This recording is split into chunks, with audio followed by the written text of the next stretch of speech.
एका आईला आपली मुलं फॉर ग्रँटेड घेतात खूप है ना. खूपच.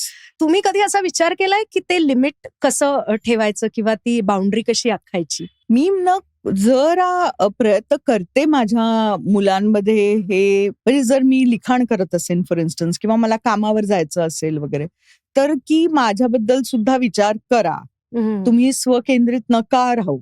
असं आता मी त्यांना थोडंसं आमचं संभाषण वाढलंय त्या बाबतीत. ते लहान होते तेव्हा तर म्हणजे ते शक्यच नाही. आम्ही लहान होतो तेव्हा आम्ही पण गृहीत धरलं आईला. सगळेच गृहीत धरतात आईला. पण मला असं वाटतं, कारण जर मी त्यांना ते आता ते संस्कार दिले तर मग पुढे भावी त्यांच्या ज्या गर्लफ्रेंड्स, बायका त्या सगळ्या आहेत त्यांच्याबद्दल सुद्धा विचार करायची त्यांना सवय लागेल. कारण त्यांनी त्यांच्या आईबद्दल विचार केलेला असतो ऑलरेडी. त्यामुळे आईला गृहीत धरावं. मला म्हणजे ते आवडतंच की बाबा आई आहे आमची.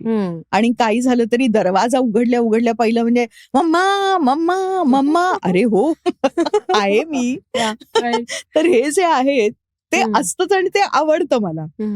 पण ऍट द सेम टाइम की आई असण्याच्या पलीकडे ती जी माणूस म्हणून तिच्या काय ज्या इच्छा, तिची काय जी स्वप्न आहेत त्याचा पण भाग तुम्ही व्हायला पाहिजे. नक्कीच.